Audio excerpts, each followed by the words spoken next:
श्रीगुरोऽपि ज्ञानाञ्जनशलाकया चक्षुरुन्मिलितं येन तस्मै श्रीगुरुवे नमः। श्रीचैतन्यमनोभीष्टं स्थापितं येन भूतले स्वयं रूपकदा मह्यं ददाति स्वपदान्तिकं।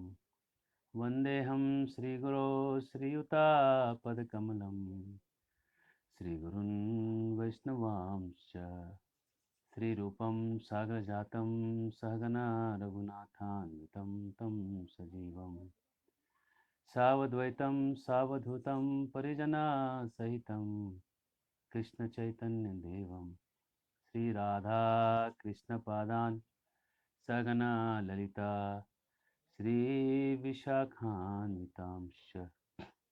नमो विष्णुपादाय कृष्णपृष्ठाय भूतले श्रीमते भक्तिवेदांत स्वामिनिति नामिने। नमस्ते सारस्वती देवे गौरवाणी प्रचारिणे निर्विशेष शून्यवादे पाश्चात्य देशतारिणे। श्री कृष्ण चैतन्य प्रभु नित्यानंद श्री अद्वैत गदाधर शिवासादि गौरभक्तवृंद।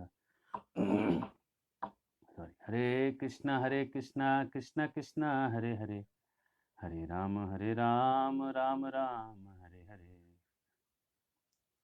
मुखं करोति वाचालं पंगुं लंघायते गिरिं यत्कृपातमहं वन्दे श्रीगुरुं दीनतारिणं परमानन्दमाधवं श्रीचैतन्येश्वरं। तथापि कीर्तयामङ्गा विप्रस्भूरि तेजसा कीर्तिं हरिं सत्कर्तुं गिरामन्यथामसतिं। हरे कृष्णा। तो इस प्रातः के 9वें अध्याय में प्रवेश कर रहे हैं। पीछे से कुछ आपको ठोकने पीटने की आवाज़ें आती रहेंगी। ये हमारा ब्रह्मचारी आश्रम का एक्सपेंशन हो रहा है, तो इस आवाज़ को आप समझिए कि भक्ति का कीर्तन चल रहा है। जब गोपीनाथ मंदिर का निर्माण चलता था तो परम पूज्य राधानाथ महाराज कहते थे कि ये कीर्तन चल रहा है, कीर्तन। सॉरी, क्योंकि ये जो है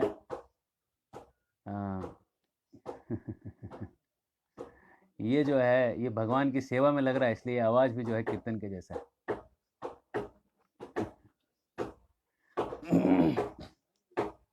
तो हम चालू करते हैं अध्याय 9 से।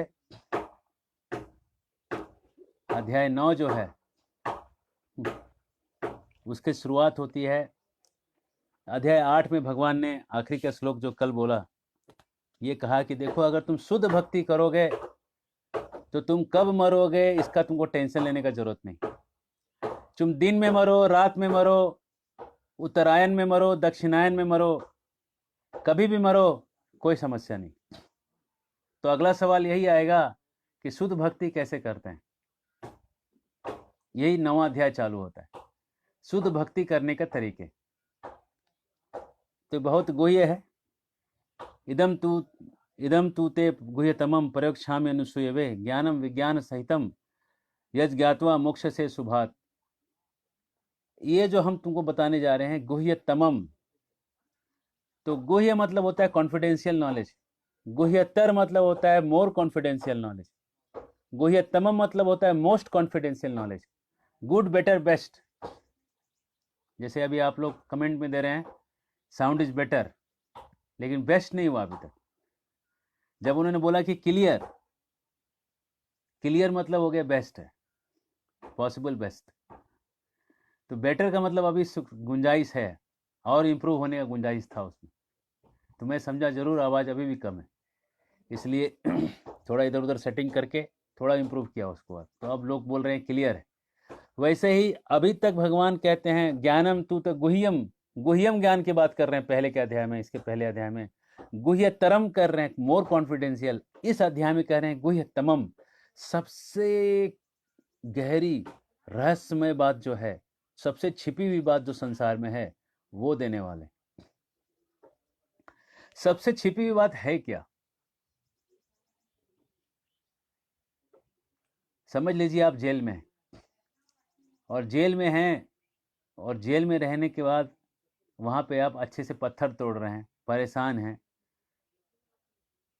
तो आपके अच्छाई को देखते हुए उन्होंने आपको सी क्लास जेल से बी क्लास जेल में डाल दिया, थोड़ा इंप्रूव कर दिया कैटेगरी। और आपने और अच्छा काम किया, पेड़ लगाए, लोगों को भला किया, आपको बी क्लास जेल से ए क्लास जेल में शिफ्ट कर दिया, एकदम टॉप का जेल में जहां पे पॉलिटिशियन लोग को रखते हैं, वैसे जेल में आपको डाल दिया।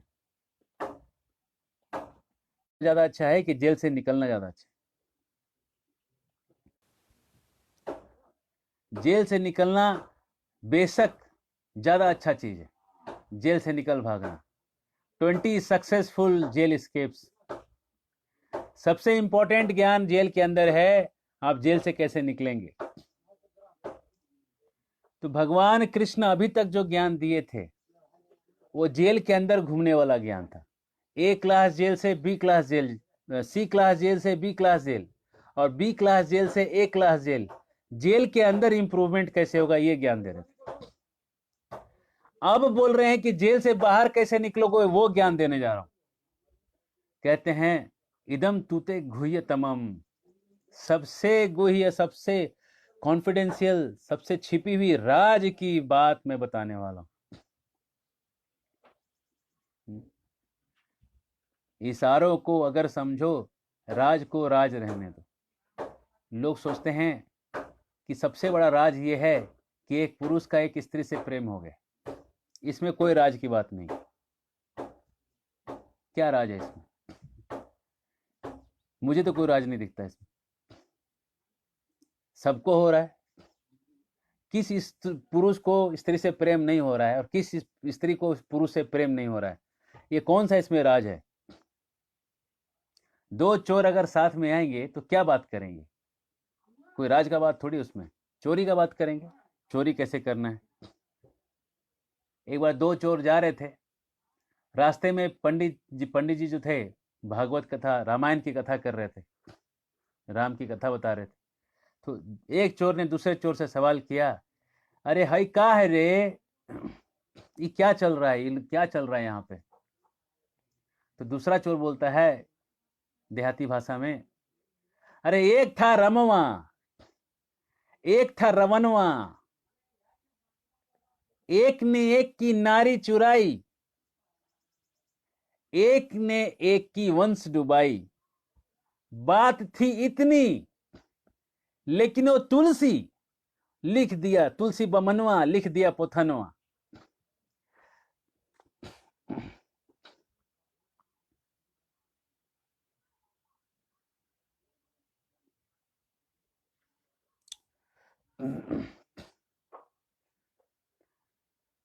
एक था रमवा, एक था रमनवा, एक ने एक की नार चुराई, एक ने एक की वंश डुबाई। बात था तनवा, वो तुलसी बमनवा लिख दिया पोथनवा।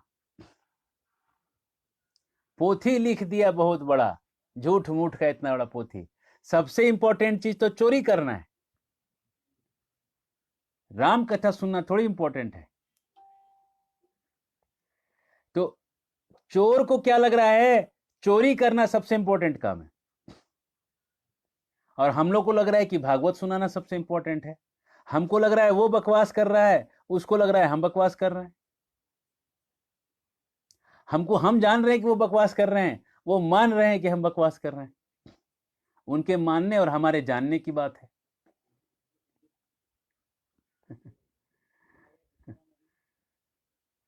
तो सबसे गुह्य ज्ञान जेल के अंदर है, जेल से भागने का ज्ञान। अगर आपको जेल में एक क्लास जेल दे दिया जाए, अगर हम आपको सोने का जंजीर बांध दें हाथ में, पैर में, और आपको कफिंग करके आपको रख दें, तो वो अच्छा रहेगा क्या? आप क्या कहिएगा, ओहो हो सोने का जंजीर में बांधा मुझे, वाह वाह क्या भाग्य, कितना भाग्य है कि सोने का जंजीर में बांध दिया है। एक बार 4 लोगों ने एक गलती की, चोरी की गलती की। उसमें एक बहुत बड़े विद्वान व्यक्ति थे, तो उन सबको चारों को पकड़ के लाया गया। तो विद्वान व्यक्ति जो था, एक बनिया भी था। विद्वान व्यक्ति को राजा कहता है कि आपके लिए शोभा नहीं देता ये चीज, उसके बाद दूसरा जो था जमींदार था, उसको बुलाया, बोला तुम जमींदार हो और तुम चोरी में लगे हुए थे, तुम्हारा जो कर वसूली का अधिकार है हम छीन लेते हैं, निकल जाओ। तीसरा जो बनिया था उसको बुलाया, बोला कि तुम बनिया होके अच्छा धंधा छोड़ के चोरी करते हो, 5,000 सोने के मुद्रा फाइन में दोगे। चौथा जो था वो पेशेवर चोर था, वो इनको कैसे तो लेके चला गया। उसको राजा ने बुलाया, बोला इसके पूरे शरीर में काला पोत दो, गधे पे बिठा के पूरे नगर में ढिंढोरा पीट दो और घुमाते हुए कह दो कि ये चोर है, इसने चोरी किया है। चारों को लेके गए तो लोगों ने सवाल किया, किसी ने सवाल किया कि चारों को अलग सजा क्यों है, चोरी तो सबने किया है। तो राजा कहा सुनिए, आप लोग जाके देखिए कि ये चारों कर क्या रहे हैं। तो देखने गए लोग, तो विद्वान के यहाँ गए पहले, तो विद्वान को इतना जो बोल दिया कि आपको शोभा नहीं देता है, उसने अपने घर पे जाके सुसाइड का अटेम्प्ट कर लिया, किसी तरह उसकी जान बची। जो जमींदार था, जमींदार को जब कहा गया कि आपका कर वसूलने का अधिकार चला जाएगा, अगली बार करोगे तो मूछ छील दिया जाएगा, उससे रहा नहीं गया, वो गांव में गया ही नहीं वापस, इज्जत चला गया। जिसका इज्जत हुआ है, बेइज्जती उसका मरण से बदतर। जो वैश्य था, बनिया था, 5,000 गोल्ड का जो उसका फाइन पड़ा, उसको हार्ट अटैक आ गया, उसको आईसीयू में लेके जाना पड़ा। बोला बाप रे बाप, 5,000 सोना, मरना ज्यादा अच्छा है। जान उसकी रुक गई आके। चौथा जो पेशेवर चोर था, उसको जब देखने गए लोग ये क्या कर रहा है, पूरे शहर में जब वो गधे में उसको काला पोत के घुमाया गया, ढिंडोरा पीट के कि चोर है और इससे बच के रहिएगा, जब वो अपने घर से गुजर रहा था तो अपनी बीवी को बोला इधर आओ, अरे 2-4 घर और बाकी है, पानी गर्म करके रखो, हम आएंगे और नहाएंगे।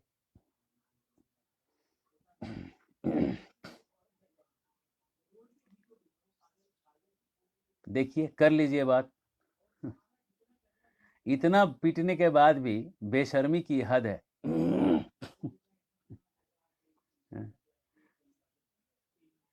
बेशर्मी की हद है। तो कभी कभी आदमी ठान लेता है कि उसको नहीं करना है तो नहीं करना है। जब मैं छोटा था, स्कूल में जब पढ़ता था, तो मैं देखता था कि जो रोज रोज होमवर्क कराते हैं, बोले इतना क्यों मेहनत करना है। साल में मैं क्या करता था, आखिरी के 15 दिन पढ़ाई करता था, और पढ़ाई करके मैं हमेशा फर्स्ट आ जाता था, और साल भर मेरे मार्कशीट में हमेशा बहुत खराब मार्क्स रहते थे, क्योंकि साल भर में पढ़ाई करता ही नहीं था। मुझे उसका औचित्य, उसका मुझे कोई रीजन ही नहीं समझ में आता था कि साल भर क्यों पढ़ना चाहिए। तो साल भर में क्या करता था, पीछे वाले बेंच में बैठता था और रोज एक छड़ी मार खा लेता था। होमवर्क नहीं किया तो एक छड़ी मार, वो ज्यादा अच्छा है एक छड़ी मार खा लेना कि रोज रोज होमवर्क करना। तो इस तरह से जब एक दिन टीचर परेशान हो गया, कहता है कि पीछे और 2-3 बदमाश बच्चे बैठते थे जो कि होमवर्क नहीं करते थे और ऐसे पढ़ने में भी भूसगोल थे। तो वो तीनों को हमको उठा के उसने हर क्लास में घुमाया और सब क्लास में जा जाके बोलना था कि हम कभी भी होमवर्क नहीं करते। तो हमने सोचा ये कौन सा बड़ा चीज है, ये तो और अच्छा है, कम से कम छड़ी जो मार रहे थे उससे अच्छा काम हुआ ये तो। हम हर स्कूल में क्लास के जा जाके अनाउंस कर दिए कि देखो भाई हम कभी होमवर्क नहीं करते, और सब लोग हंस रहे थे। तो टीचर और गुस्सा हो गया, उसके गुस्से की सीमा न रही। मैं सोचा कि साल भर पढ़ने की क्या जरूरत है, जब 15-16 दिन पढ़ के आखिरी में हम ऐसे ही फर्स्ट हो ही जाते हैं, काम चल ही जाता है। और 15 दिन पढ़ के एग्जाम दे दो और हजरप्पा मंदिर में जाके गच लो, देवी माँ को पूज लो कि माता इतना मार्क्स इस बार भी फर्स्ट करा देना, और सरस्वती जी की पूजा कर लो ठीक से, वो कहीं ना कहीं से आप फर्स्ट आ ही जाते थे। ये बहुत बड़ा सीक्रेट था। हम माता को नारियल चढ़ा के आ जाते थे, और माता जो है, या माता हमको फर्स्ट करा देती थी, या कैसे हो जाते थे पता नहीं, फर्स्ट तो आ ही जाते थे। तो बात यह है कि जो बेशरम रहना चाहता है उसको आप सुधार ही नहीं सकते, है ना। तो बाद में जब भगवत गीता का ज्ञान हुआ तो समझ में आया कि सिंसियर आदमी को भगवत गीता में होना चाहिए। इस जेल से निकलने में आदमी को सिंसियरिटी दिखाना चाहिए। जेल से कैसे निकलना है, बुद्धि वहां लगाना चाहिए। स्कूल कॉलेज तो ठीक है, पढ़ाई भी करना चाहिए, लेकिन उतना पढ़ना चाहिए जितना में कि आप ऐसे भी तो अच्छा एवरेज आप हैं ही। तो इसमें अभी भगवान सिखा रहे हैं कि इस जेल से निकलने का रास्ता क्या है, वो कहने जा रहे हैं। और वो कहने के अंत में ये कहेंगे कि मेरी भक्ति करो, लेकिन डायरेक्ट भगवान भी कैसे कहेंगे ना कि मेरी भक्ति करो। तो भगवान उसका बैकग्राउंड बना रहे हैं। मेरी भक्ति करो कहने के पीछे का बैकग्राउंड बनाएंगे ये 9वां अध्याय में। कैसे बनाएंगे सो देखिए, पहले अपने बारे में बताएंगे कि देखो मैं कौन हूं, अपनी महत्ता को थोड़ा प्रकाशित करेंगे, और उसके बाद धीरे धीरे उसको भक्ति के तरफ उसको प्रेरित करते हुए शुद्ध भक्ति को उठा के अंत तक ला के रख देंगे। ये शुद्ध भक्ति करके तुम इस जेल से बाहर, इस ब्रह्मांड से बाहर, इस भौतिक सृष्टि से बाहर एक आध्यात्मिक सृष्टि में प्रवेश कर सकते हो। तो हम आगे बढ़ते हैं। राजविद्या राजगुह्यम पवित्रमिदम उत्तमम प्रत्यक्षवागमम धर्मम सुसुखम कर्तुम अव्ययम। कह रहे हैं ये राजविद्या है, विद्या का राजा है। राजगुह्यम ये सीक्रेट्स का सबसे बड़ा सीक्रेट है। पवित्र है, शुद्ध है, और शुद्ध होने के साथ साथ सुसुखम, ये सबसे ज्यादा सुख देगा आपको। भगवान ये बता रहे हैं कि भक्ति की महिमा कितना है। भक्ति करने से आपको बहुत सुख का अनुभव होगा। जो भी भक्त लोग हुए हैं पहले के जमाने में, आप तुकाराम महाराज को देखिए, जनाबाई को देखिए, तुलसीदास जी को, मीराबाई को, सूरदास जी को, जो भक्तों को आप सीरीज देखिएगा, इसमें से दुखी कोई नहीं मिलेगा। कोई भी ऐसा नहीं मिलेगा कि ओहो मेरे पास अगर बंगला होता, गाड़ी होती, कार होता, सरकार होता तो मैं कितना आरामदेह जीवन जीता।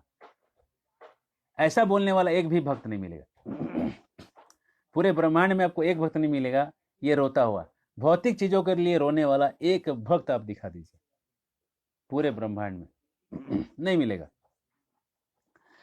तो भगवान यहाँ पे कह रहे हैं कि जो भक्त हैं वो जो सुसुखम, बहुत खुश होंगे। पहला पहचान देखिए भक्तों का, वो सुसुख, सुख में जीते हुए दिखेंगे आपको, गोल मोल खुश खुश दिखेंगे।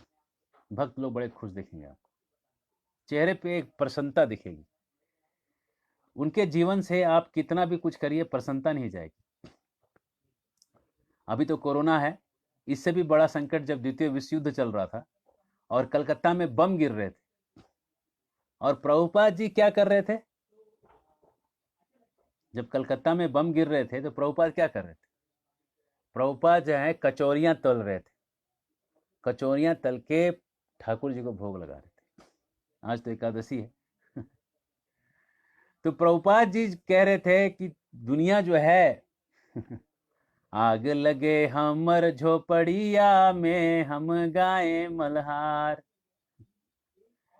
भक्त बड़ा बिंदास होता है, दुनिया के आंधी तूफान से हिलता नहीं, बड़ा अंदर से सख्त होता है, बड़ा मजबूत होता है अंदर से। मल्हार कहते हैं वो राग को जिससे बारिश आती है, मेघ मल्हार कहते हैं। हरे कृष्णा कृष्ण कृष्ण हरे हरे, हरे राम राम राम हरे हरे। इसमें जब और तीव्रता आ जाएगी तो बरसात हो जाएगा। ऐसे यहाँ तो बरसात जस्ट होने ही वाला है। अगर मैं ऊपर बादल देख के मल्हार गाऊं तो ये चीटिंग होगा। झारखंड में हर अगले दिन 2 दिन 3 दिन में बरसात हो जा रही है, तेज की बारिश। तो ये मत समझिए कि मैंने मल्हार गाया इसलिए बारिश आई। बारिश इसलिए आई कि बारिश आने ही वाली थी। तो भक्त बड़ा सख्त होता है। तो कैसा होता है आगे देखिए, जो भक्त नहीं होते हैं, जिनमें श्रद्धा नहीं होती, अश्रद्धाना पुरुषा धर्मस्य परंतप प्राप्य माम निवर्तन्ते मृत्यु संसार वर्तमनी। और जो मेरी इस बात पे श्रद्धा नहीं करेंगे, 9वें अध्याय में जो श्रद्धा नहीं रखेंगे, वो मुझे प्राप्त नहीं करेंगे और संसार में जन्म मृत्यु में वापस चक्कर में पड़ेंगे। सच बात है, एकदम सच है। जो जन्मा है उसका मरण तो है ही, और जो मरेगा उसका जन्म भी है।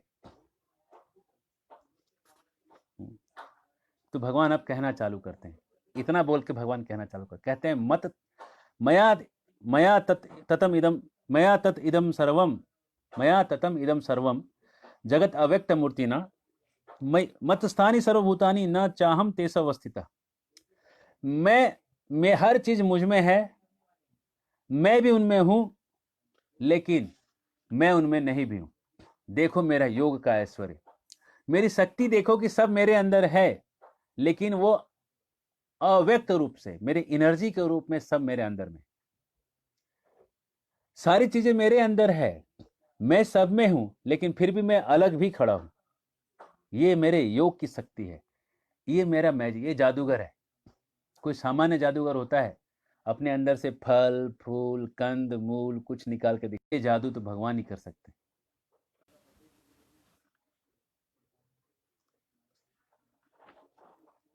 तो भगवान कह रहे हैं ये जो प्रकृति है इसका बार बार इसको मैं पैदा करता हूं, बार बार इसका विनाश करता हूं, और बार बार इसको पैदा और विनाश करने से जो है ये मेरे अध्यक्षता, मेरे अंडर, मेरे कंट्रोल में प्रकृति चल रही है।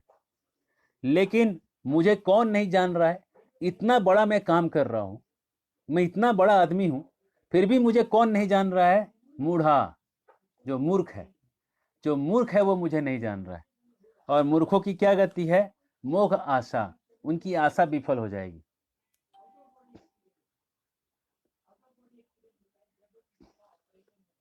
कि अलग कैसे होता है, देखिए भगवान गोलोक में रहते हैं, और गोलोक में भगवान रहते हुए इस संसार को पूरा प्रकट करके, ब्रह्मांड को प्रकट कर करके निकालते हैं। लेकिन जो ब्रह्मांड प्रकट होकर निकल रहे हैं वो भगवान की अव्यक्त शक्ति, मतलब ये जो निराकार शक्ति है उस शक्ति के अंदर आ रहा है।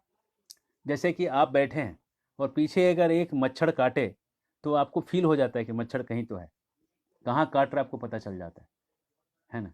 आप मच्छर को देख नहीं रहे फिर भी आपको मच्छर का काटा समझ रहा है।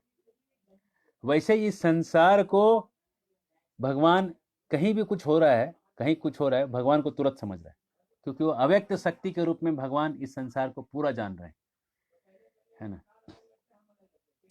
है ना। जैसे आकाश जो है ना, आकाश, इस रूम में आकाश है, रूम को बंद कर दीजिए तो भी आकाश रह जाएगा, खोल दीजिए तो भी आकाश रहेगा, आकाश इस रूम से बाहर नहीं जाएगा। कुछ मेहनत करके आप हवा निकाल सकते हैं, लेकिन जो स्पेस है आकाश, उसको निकालना असंभव है। आप स्पेस कभी भी खाली नहीं कर सकते, स्पेस खाली होते ही ये रूम खत्म हो जाएगा।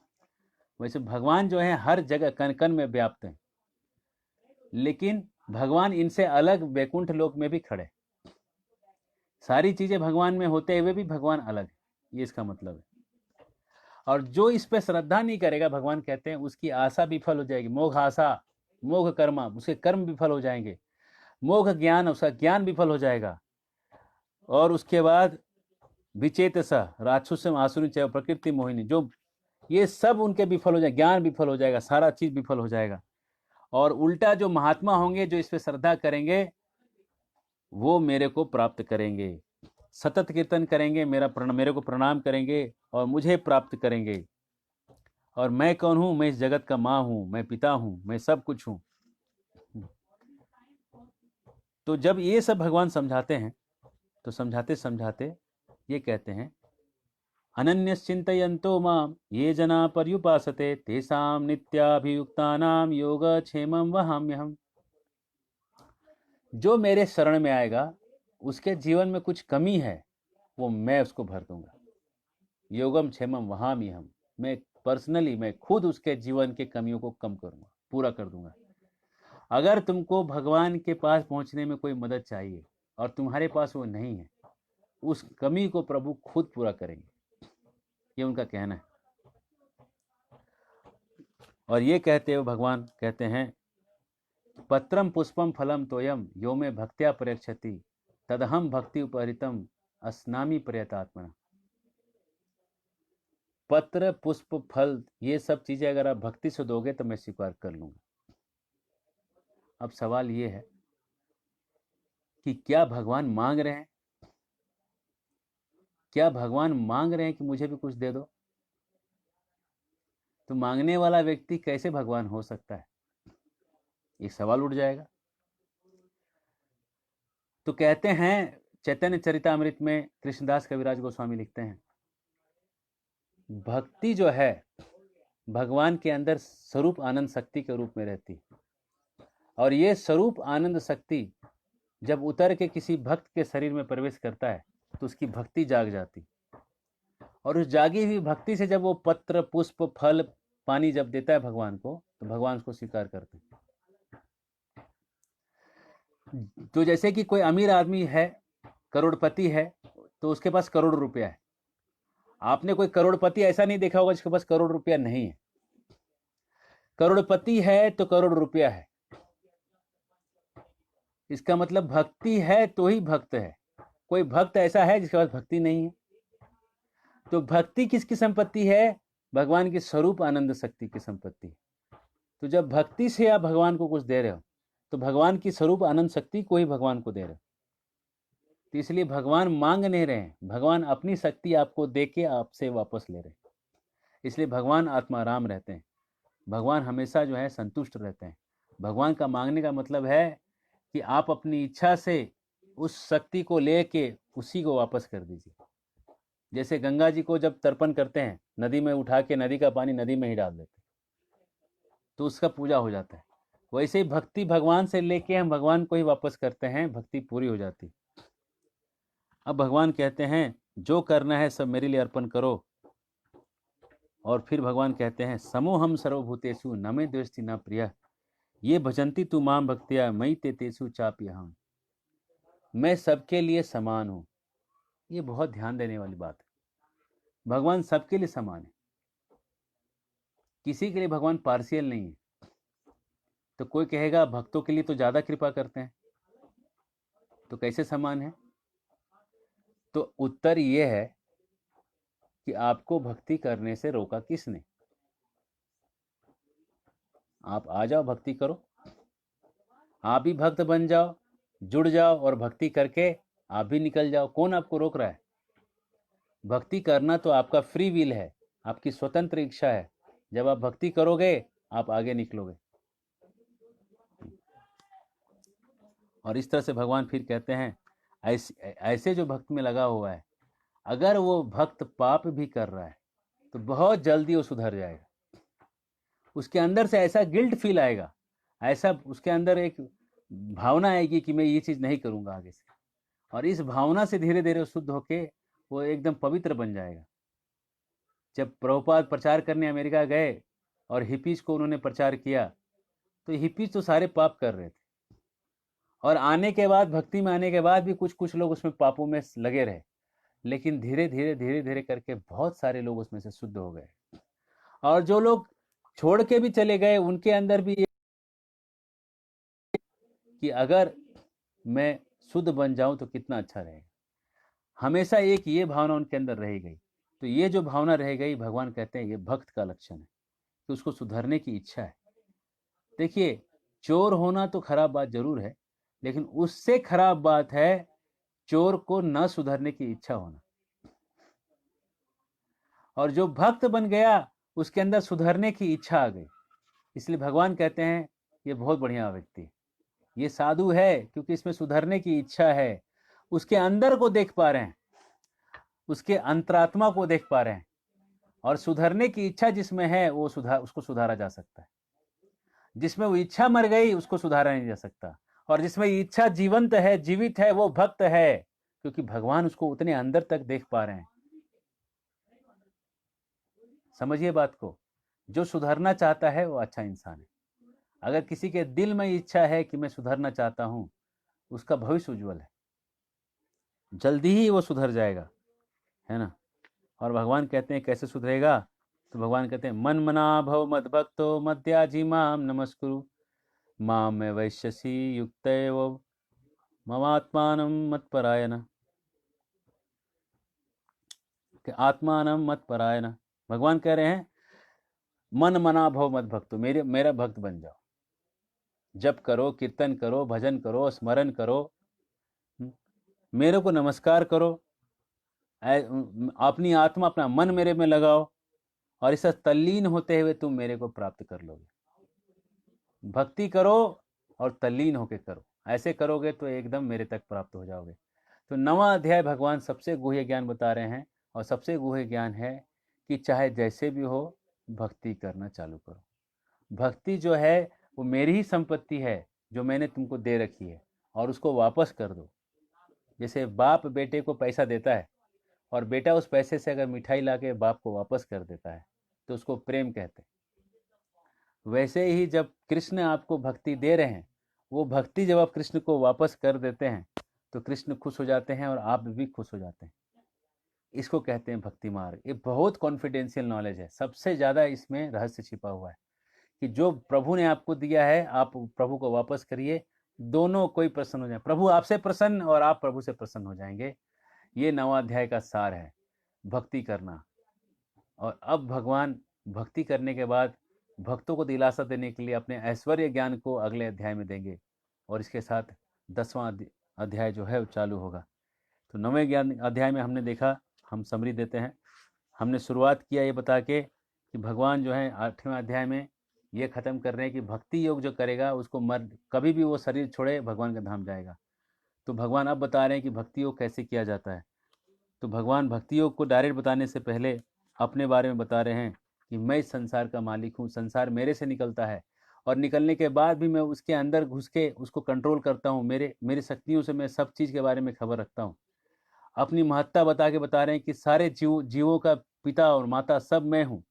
और वो बताने के बाद फिर भगवान जो है धीरे धीरे करके ये बता रहे हैं कि श्रद्धा के साथ अगर मेरा तुम प्रणाम करो, भजन करो, तो मेरे तक आ जाओगे, इसमें कोई संशय नहीं है, इसमें संशय मत करो अर्जुन। और इस तरह से बता के भगवान ये कह रहे हैं कि अगर भक्त शुरुआत में कुछ गलती करते हुए पाया भी जाए तो समझना कि इसके अंदर एक सुधरने की इच्छा जो है, उस इच्छा से जल्दी ही ये सुधर के ऊपर आ जाएगा। लेकिन जिसके अंदर सुधरने की इच्छा नहीं है उसका कुछ उपाय नहीं। तो भगवान इस तरह से भक्ति मार्ग को श्रेष्ठतम स्थापित करते हैं, भक्तों की भूरी भूरी सराहना करते हैं, भक्तों को बहुत ऊपर वाले स्थान पर रखते हैं। और इसके बाद भक्तों के साथ भक्ति का आखिरी में समरी एक सारांश में कहते हैं कि मेरा भजन करो, मेरे को नमस्कार करो, मेरे में तल्लीन रहो, और इस तरह से मेरे को प्राप्त कर लोगे, इसमें कोई संशय नहीं है। चाहे आप रात में मरो, चाहे दिन में मरो, चाहे उत्तरायण में, दक्षिणायन में, कोई चिंता नहीं। एकादशी में या नहीं एकादशी में, धाम में या कहीं धाम से बाहर, कहीं भी आपका शरीर छूटे, बस नाम निकालते रहिए, हरे कृष्ण कृष्ण कृष्ण हरे हरे, हरे राम राम राम हरे हरे, और प्रभु के पास पहुंच जाइए। हरे कृष्ण।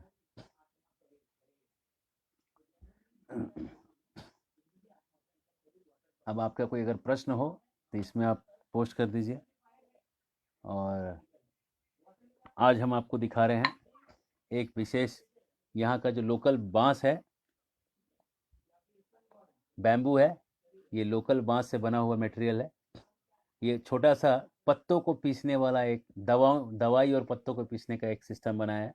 ये लकड़ी है, और लकड़ी के, और ये बैम्बू है, बांस है, और इसको आप ऐसा ऐसा करिएगा तो पत्तों का रस निकलेगा। इससे आप पुदीना को पीस सकते हैं, इससे आप पत्तों वाली जो धनिया है उसको आप पीस सकते हैं, उसका रस निकाल सकते हैं। खास करके अगर रस को आपको थोड़ा सा अगर आपको कहीं लगाना है, जैसे कि अगर छोटा सा जख्म हो गया, कट गया कहीं पे, तो कुछ ऐसे पत्ते हैं जैसे कि पुटूस का पत्ता है, और ये जो वन तुलसी का पत्ता है, उसको ऐसे ऐसे पीस के आप जख्म में लगा लीजिए। जख्म में लगाते ही वो आपका जख्म जो है सूख जाएगा, ड्राई कर देगा पूरा। तो ये जो है कुछ नहीं, बहुत सस्ता चीज़ है, ये बैम्बू से बना हुआ है, अंदर कुछ नहीं है, एकदम देखिए एकदम सबसे सस्ता हो सकता है। और इसमें डाल लीजिए, ऐसा ऐसा पीस दीजिए। पुदीने का जूस बनाना है, ऐसा पीस के पुदीना निकाल लीजिए, पुदीने का जूस बना लीजिए। बहुत आसान है, आसान ज़िंदगी को हमने कठिन बना लिया है। हमारा जो कर्नाटक में जो गुरुकुल चल रहा है, वहाँ पे तो इंसुलिन का भी प्लांट लगा हुआ है। कोई इंसुलिन का प्लांट बहुत टेस्टी प्लांट है, चटनी के जैसा टेस्ट आता है और शुगर को कंट्रोल करता है, खाने चीनी को बीमारी को कंट्रोल कर लेता है। वहाँ सिकाकाई भी उगा रहे हैं और सिकाकाई से बाल धो सकते हैं। रीठा जो झारखंड में उगता है उससे आप कपड़े धो सकते हैं। और यहाँ पे हमारे गार्डन में हींग के भी पेड़ है। हींग होता है हींग, तो हींग का हमने यहाँ पे पेड़ ही लगा के रखा है। आपको मैं लाइव को दिखा के देता हूँ और इसके बाद मैं लाइव क्लास को एंड करता हूँ। आप हींग के वृक्ष को देखिए, यहाँ पे सब है। यहाँ पे हमने हींग लगाया है, यहाँ पे हमने जायफल लगाया है, लौंग लगाया है, इलायची लगाई है, और जो भी मसाले हैं प्राय अदरक, हल्दी और कपूर भी लगाया हुआ है ना। इस तरह से सारे जो मसाले हैं अलग अलग वो लगाए हुए हैं, बेसिल लगाया हुआ है। तो मैं आपको हींग का पेड़ दिखाऊंगा और अपने लाइव क्लास को एंड करूंगा, आप देखिएगा।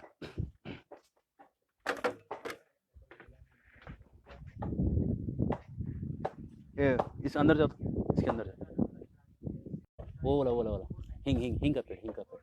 हाँ वही हरा पत्ता वाला, हाँ उसको देख। नहीं आ रहा है, नहीं आ रहा, आ रहा है ना। तो ये हींग का वृक्ष है, ये लगा हुआ है, इसमें से हींग इसके जो सैप प्लांट का जो सैप है उससे निकलेगा। हरे कृष्ण।